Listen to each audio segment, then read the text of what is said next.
Good morning students. कल कक्षा 6 की हिंदी पाठ्य पुस्तक का दूसरा पाठ फरीदा का दम सोरिए पढ़ाया था, जो पूरा नहीं हुआ था। आज बाकी बचा हुआ पढ़ाऊंगी। जिप्सी को सेब तथा गाजरे खिलाकर फरीदा पुनः जिप्सी पर सवार हो गई।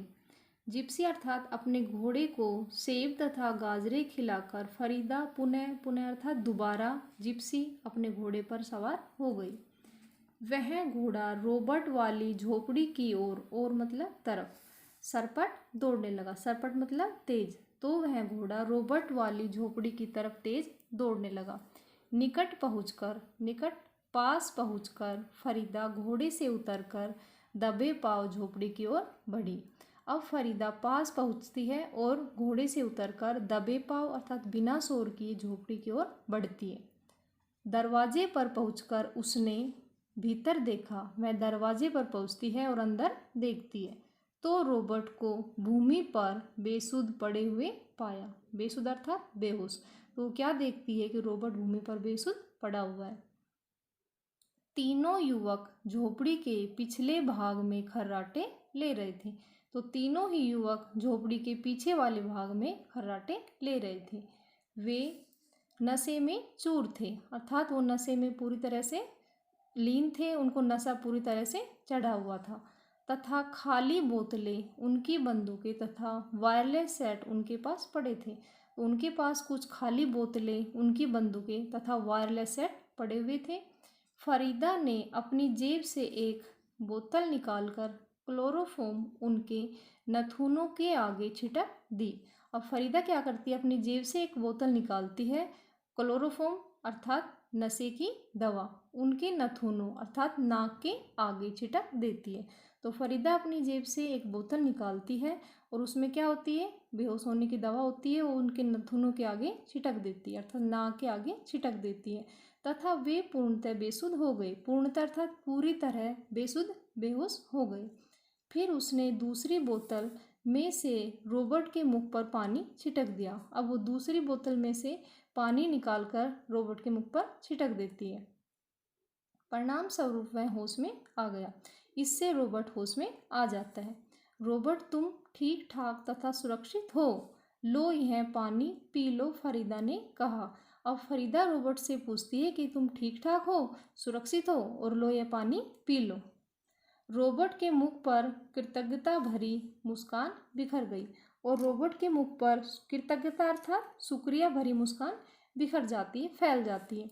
कुछ बोलने की चेष्टा करते देखकर फरीदा ने उसे चुप रहने का संकेत किया। अब चेष्टा मतलब कोशिश। अब फरीदा को लग रहा है कि जैसे रोबर्ट कुछ बोलने की कोशिश कर रहा है, तो फरीदा उसे चुप रहने का संकेत देती है। तुरंत फरीदा ने सेना मुख्यालय को एक हेलीकॉप्टर भेजने का संदेश भेजा और अब तुरंत फरीदा सेना मुख्यालय को एक हेलीकॉप्टर भेजने का संदेश भेजती है। कुछ ही क्षणों में हेलीकॉप्टर आ गया।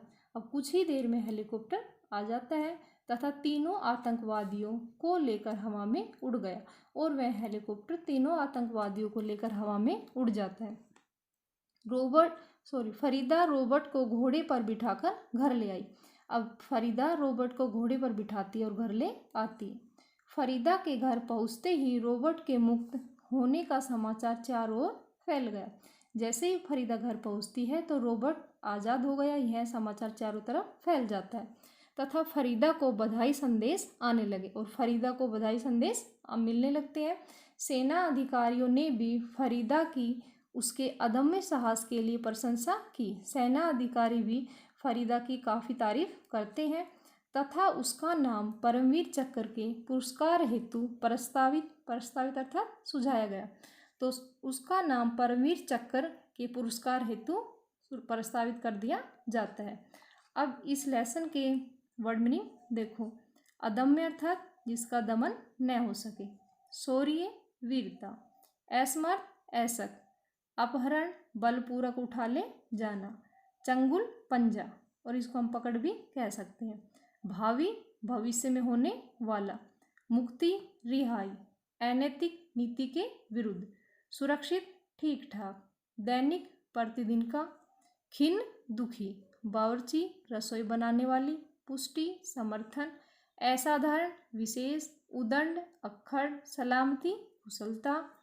तरु पेड़ या वृक्ष, गहनता गहराई, बेसुध बेहोश, क्लोरोफॉर्म बेहोश करने की दवाई।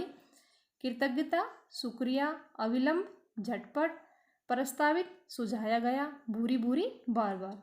आप इस पाठ को दोबारा पढ़ोगे खुद से और इस पाठ के शब्दार्थ लिखोगे व याद करोगे।